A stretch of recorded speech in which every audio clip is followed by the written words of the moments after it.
Hi everyone, this is Dr. Saida Falwafini from Cal Poly Pomona. In this session, we are going to talk about another tool in healthcare systems engineering called A3 method. A3 method also gives you a structure, a framework, a roadmap for continuous improvement. And it's also the type of the work that has been done in groups, similar to what we did for the value stream map. It has to be done in teams, usually of the consultant, of the analyst, of systems engineers, and also people from the problem domain, doctors, nurses, and a lot of technicians, and all the people who are doing the work. So they have to be in the team as well.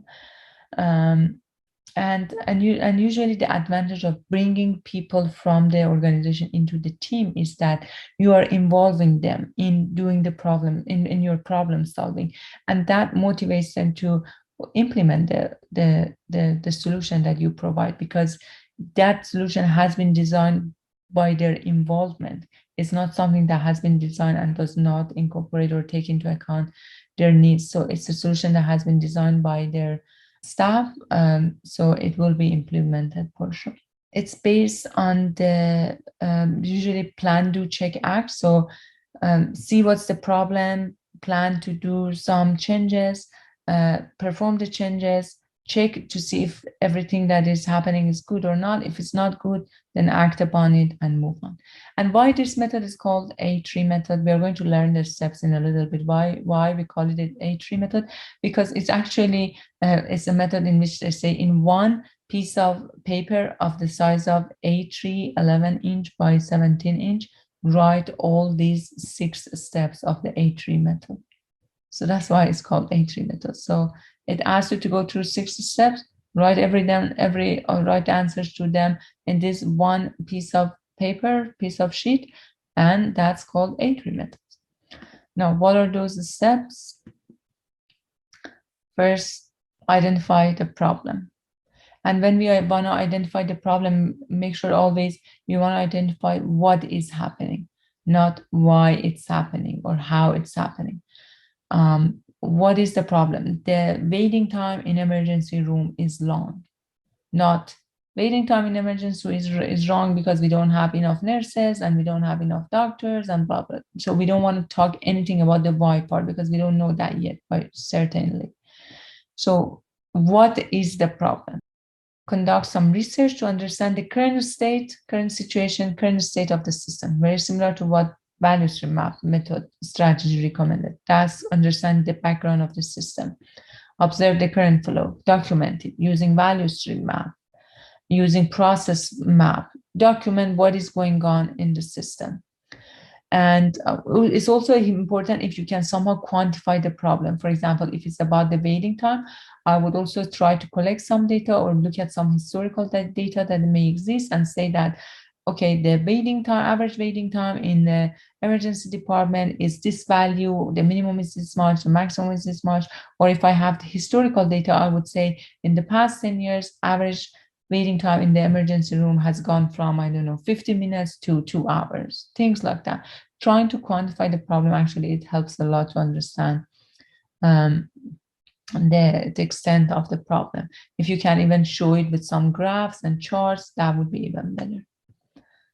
Conduct root cause analysis. Okay, the waiting time is long, but why is the case? Why is that the case? What are the potential causes?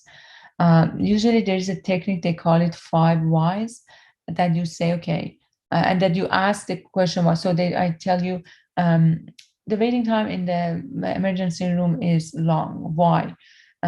Because it takes a lot of times for the nurse to finally see the patient. Why? Then another why. Because the patient is busy with treating other patients who are already in the emergency room. And then why the patient is, why again, the nurse is busy with that. So you try to answer these questions. So it's usually said that if you give the answer and then question the answer and then give the answer, question the answer, after 3 to 4 to 5 level, you find the cause of the problem that you're looking at.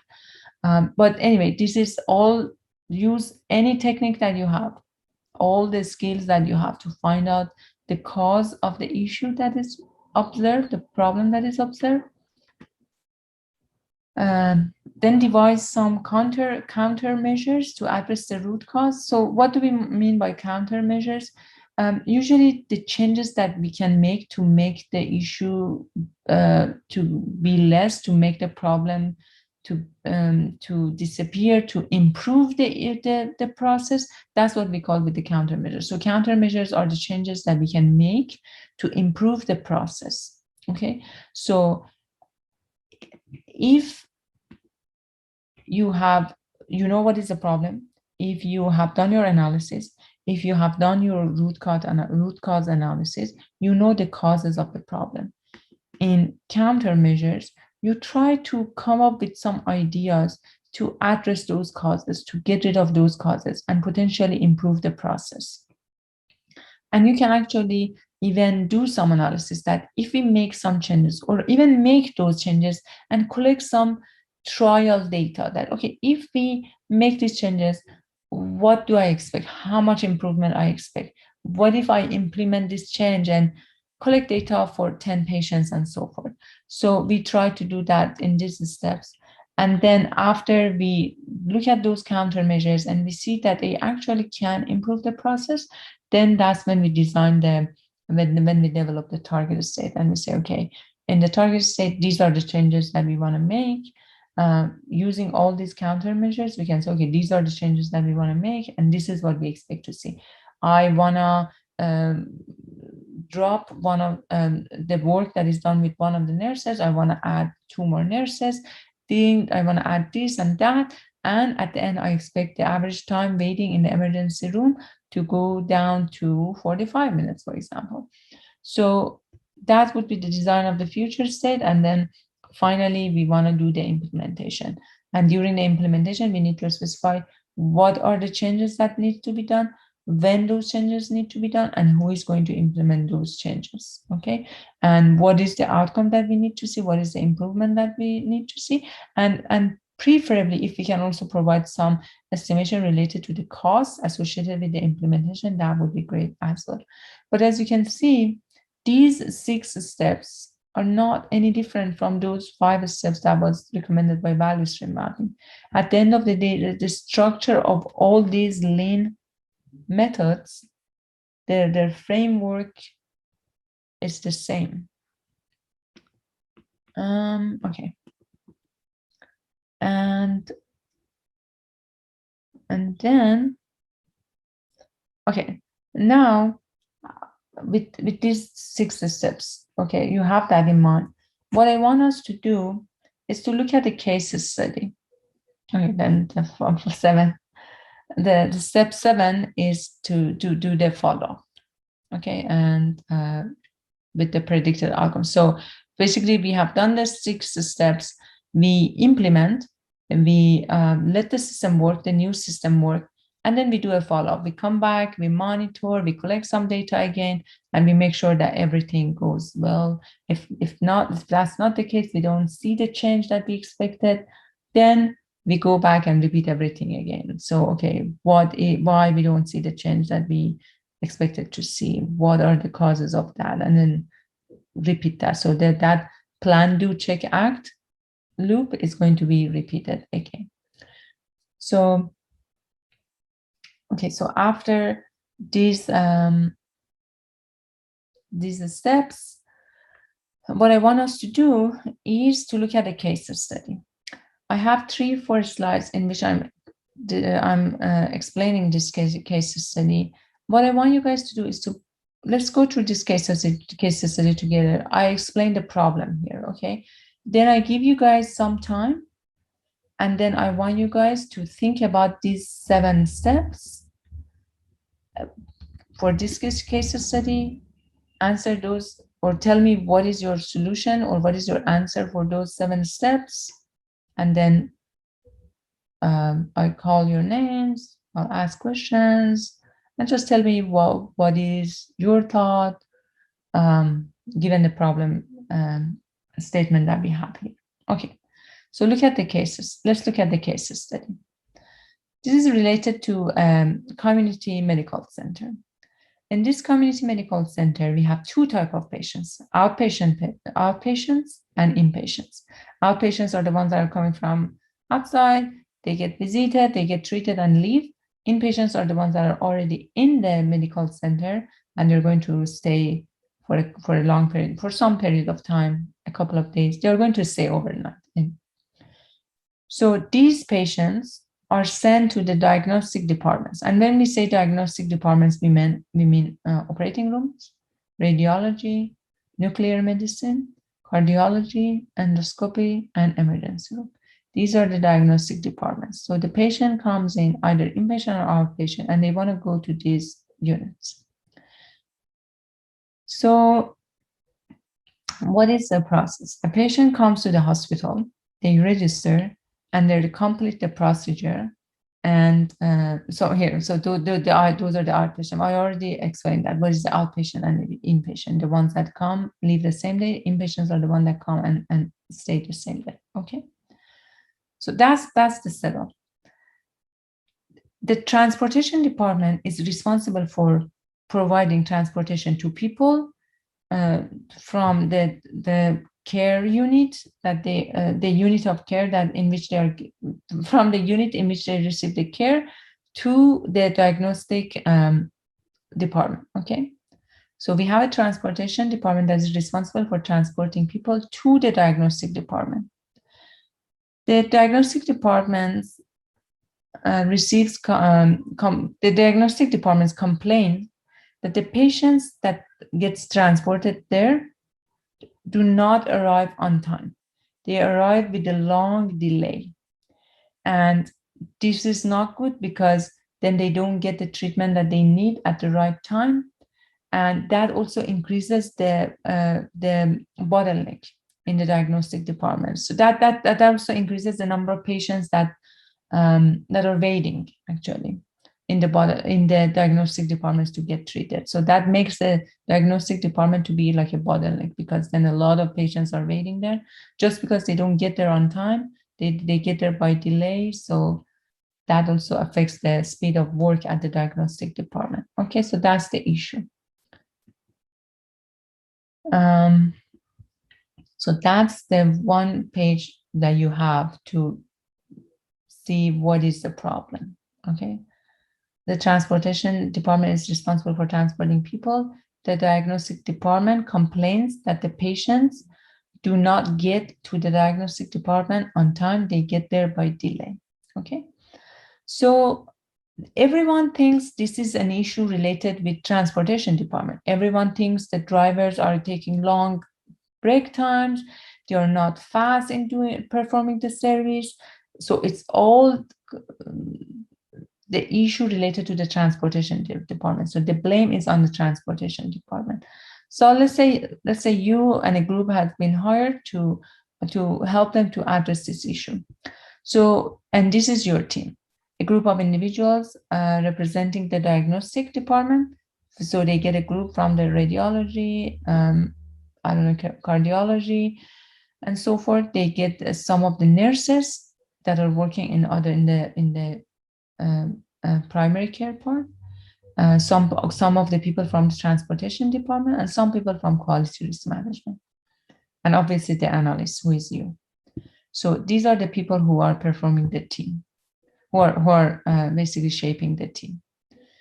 And these people, to collect some data and to see what is going on, they go and interview different individuals in the diagnostic department and in the clinical department, all the nurses, doctors, and so forth in the clinical department, just to get some first-hand information about how the processing and how things are working. They also observe the whole process for 10 days and each day for 10 hours. And they collect data for each patient from the point that they are treated and they need to be transported to the diagnostic department. They collected the data on, okay, then how the person is going or how the patient is going to be transported and how long does it take. For 23 patients, or they also are going to measure the time from the point that the diagnostic department send a message to the transportation department that bring the patient to the point that the patient is going to finally get there. And so basically in this process, this is what's happening. Patient goes to the clinical department, gets treated. Let's say the doctor thinks the patient should go do some X-ray. This information is sent to the diagnostic department. Now, the diagnostic department knows the patient should go to the X-ray department. Diagnostic department sends a message to the transportation department that we need this patient, and then so that's the start of the process. As soon as the transportation department receives a message that patient X needs to go to the X-ray room. And what is the end of the process? When the patient gets to the X-ray room. They also have collected the data for 23 patients from the point that diagnostic department sent a message to the driver that we need patient X, to the point that patient X finally gets to the diagnostic department. And this time is 56 minutes, almost an hour. However, the actual transportation is only 5 minutes. So about 55 minutes, patient has been somewhere in the care, in the hospital or the clinic. Okay. So then the whole process is from the point that diagnostic department sends a message to the transportation that we need patient X, and then the end is when patient X is finally gets there. They have measured this time and is about an hour, while the actual transportation is only 5 minutes. So as they were observing the process, as they were interviewing people, as they were trying to understand the current state of the system and causes of the issue, these are some of the observations they had. So, for example, they observed that the ward secretary or the nurse and the ward nurse said that she would call a transporter, the shuttle or the transporter, right away. However, the actual call was made 37 minutes later. And that's 3 minutes before the procedure was supposed to be performed. So let's say the clinic has already, after looking at the patient, the primary care doctor, after looking at the patient, has told the diagnostic department, perform an X-ray in 40 minutes. However, the patient has not been able to get to the diagnostic department in 40 minutes. And this is what we observed. The patient has been just sitting there waiting, and the nurse has called the transporter to come and take the patient only after 37 minutes, or almost 3 minutes before the actual operation was supposed to be performed. The diagnostic department, the procedure department, and the nursing station never communicated as why the patient never communicated the patient transportation time or the procedure time. So the nurse did not know what is the time of the procedure and when the patient has to be performed. So we know that as well. Patient nurse did not even know what the patient was going to do, if the patient was going to do a procedure, if the patient needed a medication before the procedure. And so that also put a lot of delay, because sometimes for, let's say, some X-ray or some procedures, sometimes they give you some liquid to, okay, drink this liquid because that causes the X-ray or CT scan to be, I don't know, better or clear or this way or that way. So this basically says the nurse in the clinical department does not even know what the patient has to go through and what is the medication that the patient has to get. Usually someone from the diagnostic department, someone who is a technician, sends a message to the transporter and just says, bring patient X to the X-ray room. And they don't provide any additional information, anything related to the information of the patient. Where is the patient right now? Who is the patient exactly? and which room the patient has to be taken to.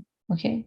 So what happens that the transportation guy ends up actually searching for the patient in the clinical department. And also the the transportation guy did not know who was the person who was paging, who was the person who sent the message. And yeah, as I said, a great deal of time is spent on the transportation person searching for the patient. So these are some of the information related to this case study. These 4 slides. Okay, you have the slides. You can take a look at this case study definition again. What I want you is to read these 4 slides again for yourself. And I want us to go through these questions one by one. Neil, can you tell me what is your problem statement? What is the issue? I said they're experiencing delays in treatment and patient waits. Where in the process the patient waits? That's important. To get transported to the Diagnostic department? yeah, the diagnostic department. Sorry. Exactly. Yeah. So so there is a waiting time or there is a delay in transportation of people to the diagnostic department, and also there is patient backup. As a result, there is patient backups in the diagnostic department. So as a result of this delay, there is patient backups in the diagnostic department. So that's the issue. So what we need to do is to reduce the delay in transportation of patient to the diagnostic department. Great.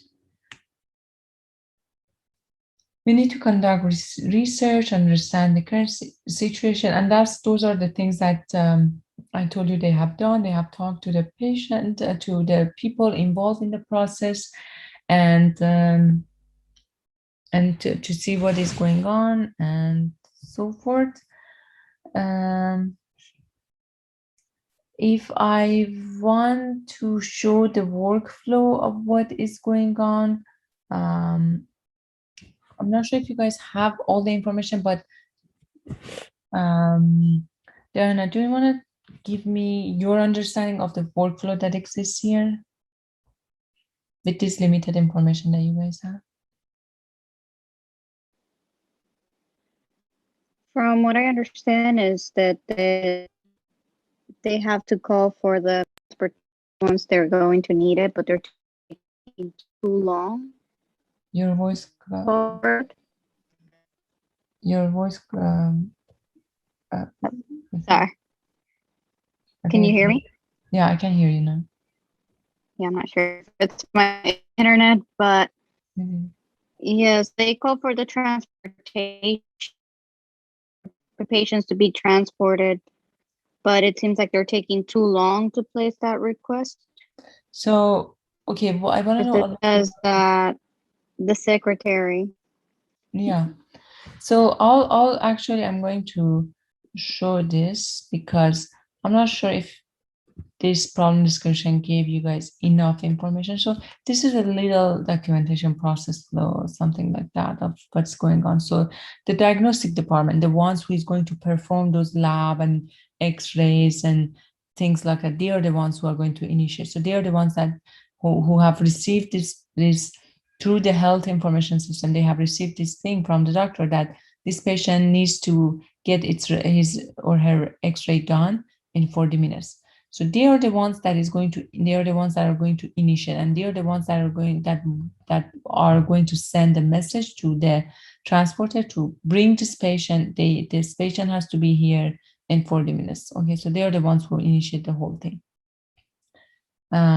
So they send a message to the ward secretary. The ward secretary send a message to the transportation and to the registered nurse, sometimes only to transporters, sometimes only to registered nurse based on the documentation. Sometimes they send a message to both. Finally, they get the patient ready, and the patient then gets transported to the X-ray room or the diagnostic department. Okay, so that's the process. The diagnostic department, which is our final destination, is the one that initiates that. I need patient X to be here. Then the message is sent to the nurse and to the transporter. They have to prepare the patient, and finally the transporter can take the patient to the X-ray. Okay, so let's consider that as the process that we are going to look at. Now, you read in the problem statement that they did a bunch of things, then they observed a bunch of things also as well in the process. So with all of that, and I want you to think about some causes of this problem. Give me 1 second.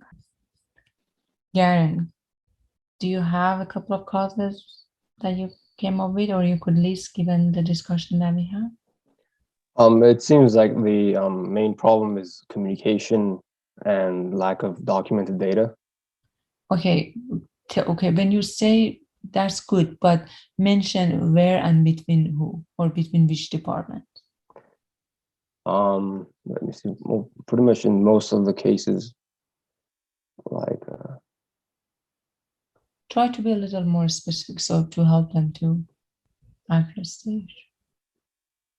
For example, when the ward nurse is sending the request, for example, it doesn't say it doesn't give all the information about the patient, and so the transporting person has to kind of find that information all over again. So you don't have that communication there, and so if you had a system there that would collect that data, it would be visible to the transportation person, so they wouldn't have to find that again. Okay, that's definitely one. When the ward nurse send the information to the transporter, they don't specify the information of the patients clearly. They sometimes even don't mention explicitly who is the person who is sending the information, or when they need to be, where. Exactly, when the patient needs to be there. What else? Nathan, you can also answer this question if you have any issue that you have found. The causes of the delay in transportation of patient to the diagnostic department. As Karen mentioned, one potential cause was that the diagnostic department or the nurse ward or the ward nurse does not specify the information of the patient that has to be transported. Sometimes the transportation guy ends up looking for the patient with the limited information they have to finally transport that person. That's one. Was there any other thing that you observed? It also seems like the request is going through too many people. Like it could just go straight to the transportation person, so they could know who to contact in case they have questions. Okay, that's good too. Nathan, do you have anything to add? I was going to add something relatively similar, but that just the way that the work and information is collected and stored and then dispatched, like there's no system at all to facilitate the dispatch of work that you see in normal like logistics systems and like the transformation of information. So I think that would be helpful. Is there anyone who wants to add any other root cause before I show you a couple of ones that I have? I wanted to add that the nurse or the secretary doesn't respond in the time that she says that she would make the call. That's definitely one. And then, like everyone was also saying, there's a communication issue. I saw that also. They said that the diagnostic department would have a technician who would call or page the transporter or ward secretary. And so I think there's just too many ors. And so there's no like documented system. Yeah, there's no standardized procedure, like process, like what to do, when to do. Anything else? I would possibly add that the nurses weren't prepared at preparing the patients in a time. They didn't know when the patient were outgoing Mm-hmm. for the procedure department because mainly it was never communicated that to them. Mm-hmm. Exactly. They didn't know the patient is going to perform the procedure. They didn't know that the prescription that the patient has to have, the medication that the patient has to have before they go. Yeah, that's absolutely correct. This is a list I have here that I got from the case study. And let's go over through them and see which one of them we talk about, which one of them weren't as clear and so forth. So the transporter not called on time, obviously, the ones that were just mentioned. The transporter was supposed to be called 37 minutes ago, but he was never called or she was never called. Ward secretaries are busy and often forget, so they forget to make the call. No written message, so we don't have any documented message in terms of okay, who is the patient that has to come, and so there's no protocol, no written message. Who is the patient that has to come? Where is the patient right now? Where is the destination that the patient has to go to, and so forth. Transporter unable to locate the patient as a result of not having the information of the patient correctly or completely. The transporter would not be able to locate the patient. Page does not include patient location, name information, and it's only name, not much information about the location. No standard protocol for transport paging. Again, that the paging has to be done at this amount of time after a patient has to be transported, and these are the information that the transporter has to receive. Patient not ready for transport because the nurse has not given the medication to the patient. The nurse does not know even the patient has to go for an x-ray or some procedure, so they haven't made the patient ready yet. Nurses are unaware of prescribed tests. Again, they don't know even the patient has to go for a test or x-ray or some lab work. The patient has to get this medication before they go for those tests. They don't know any one of those. It's just probably the primary care doctor or the physician in charge who has made this decision, but these information have not been transformed. That have not been communicated to the nurse so that they get the patient ready. No mechanisms to inform registered nurse of a scheduled procedure. And again, so as you guys mentioned, lack of communication was the main source, and for the problem. Yeah, so lack of communication and not having a standard procedure for communication, not having a standard protocol for sending the message to the people who have to receive the message. So those are probably some of the causes of the issue that we can list.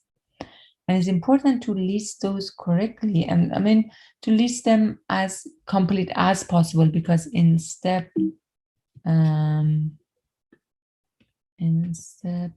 4, when we want to think about countermeasures, the things that we can change to improve the process, those causes of the problems basically are the ones that are going to help us.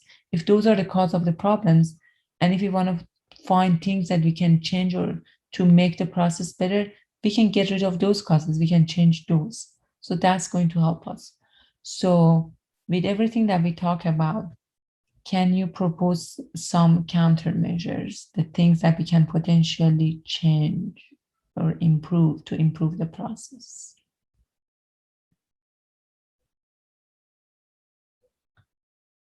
These are the causes of the problem. Countermeasures are the things we can change to improve the process. If these are the causes of problems, by trying to get rid of them, to change them, to improve them, we can get rid of the problem. So what countermeasures you can suggest? I think having just a standard protocol with like just a standard flow of who is going to be doing what and to who, and trying to reduce any excess people along the way. Like, because I remember there were a lot of ors. So instead of call or page, I think it should just be page so that you have the written message. It's easier to refer to find out, all the information that's needed in terms of like bed and location, in which patient. Um, that's just one suggestion. Definitely, that's valid. We can be a little more specific. So what you said was absolutely correct, and but just regarding the whole system. So you say, okay, let's have a standard procedure. Um, let's have a standard process, but you can be a little more specific. For example, that okay, we have to have a protocol for sending a message to the transporter, and that message should include X, Y, Z. Okay, so we can be even more specific. Obviously, when you are in the process, you have all the information, you can be more specific.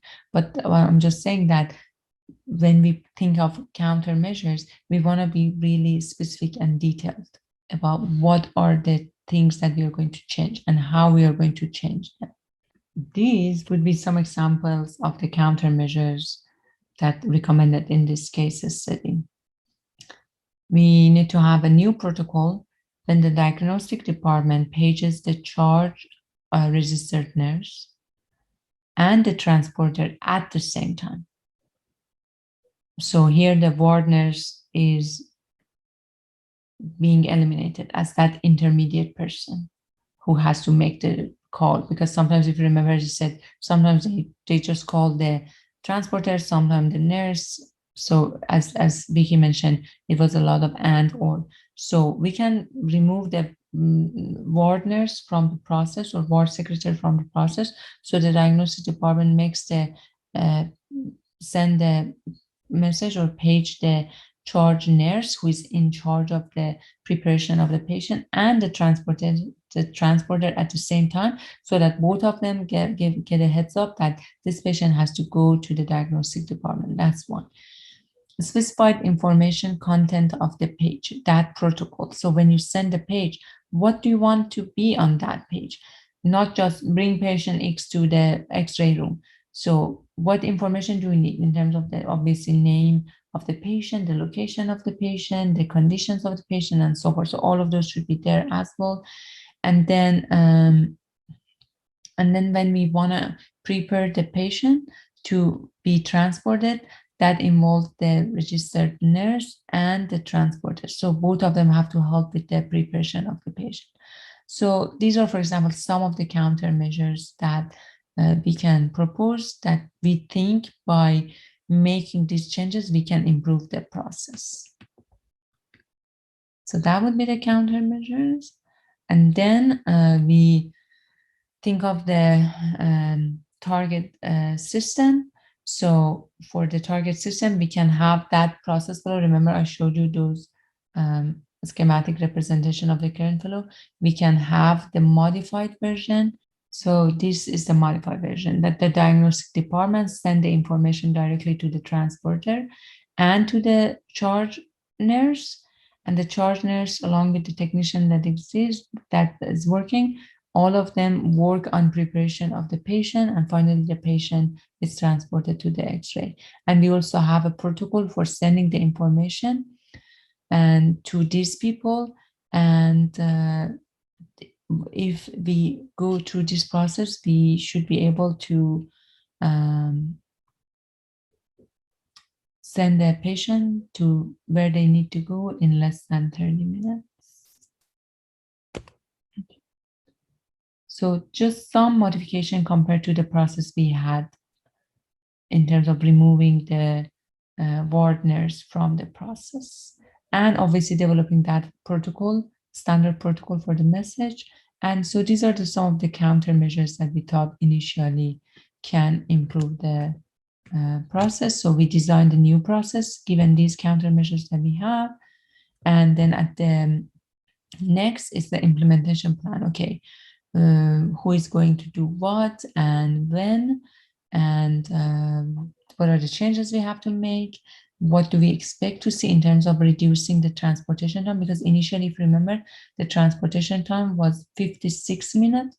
Now they expect the transportation time to be less than 30 minutes from the point that the diagnostic department sends a message that they need a patient till the point that patient gets there. They expect this to go from almost an hour to less than 30 minutes. So that's the expected outcome.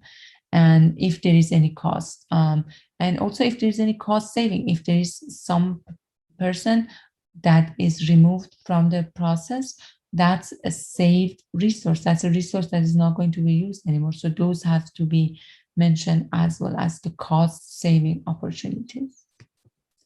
And finally, implementing the process, monitoring and follow up of the process over some time after implementation to make sure that we see the improvements that we expected. If we see everything is fine, okay, good. If it's still we see there are some improvement opportunities, there are still some parts that were not implemented or didn't perform as well as we wanted, we can repeat this cycle another time to implement those improvements as well. Okay, so that was an example for the A3. And one thing I want to also show you guys is this also document. I uploaded this document on Blackboard on module 4 folder, but that's basically the template for an A3. So that's just piece of paper, but that can be bigger size. But here we see a specified issue, step 1, the background, step 2, the current condition, the causes of the problem, step 3, and then do the problem analysis, step 4, and the countermeasures, step 5, and then finally improvements, implementation plan, and the follow-up. What are the things that we want to measure, and what are those what are the results, and if you want to take any further step or not. So as you can, and that's why it's called A3 method, because this actual page in real world is the size A3, 11 by 17 inch, as I mentioned, and all these, the result of all these 7 steps are in this one page, so you can see everything in just one page. The next one that I want to talk about quickly before we are done with today is the 5S method. That's also another important and very applicable method that has been used in many, many applications area in manufacturing and also a lot in the service industry.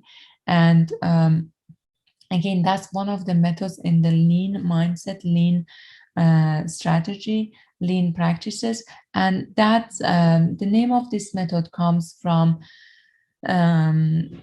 so before I say where the name comes from, so this 5 is also like any other method in the lean perspective or in the lean strategy, lean mindset, tries to eliminate the waste and tries to do that by organizing the work area and the process.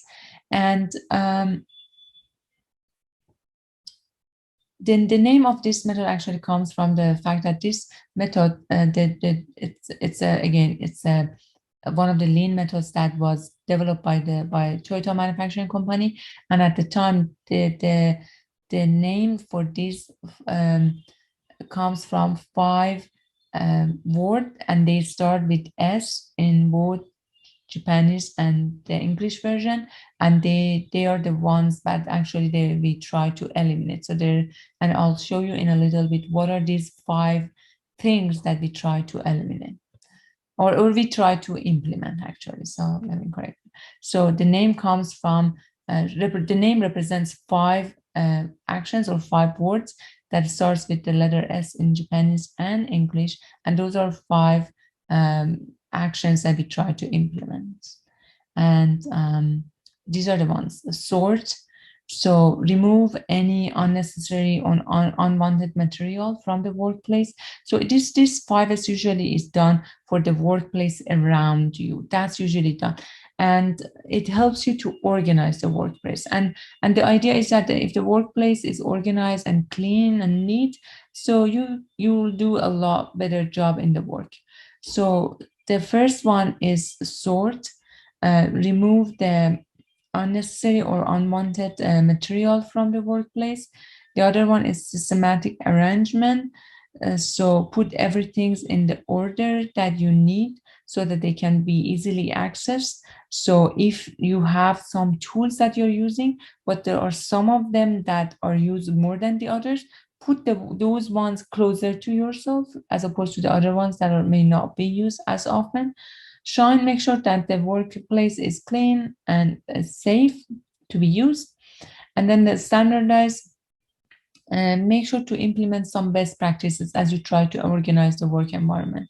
If there's any best practice, as I said, try to put the things that you use more often closer to you. That would be considered as trying to standardize or trying to use some best practices in organizing your work environment. And finally, sustain means to make sure that you can keep the workplace in good shape. Make sure all these organizations that an organized workplace that you have put together is in a way that you can maintain it, you can sustain that situation. And once we try to implement this, we have a work environment that is better to use, that is safer to use, and that reduces also time to be used. And this is an example of the board of the so basically that's an anesthesia board that is used in the operating room. And as you can see, there's a lot of things. There's a lot of syringe and different type of medications that is here, and these are supposed to be used by the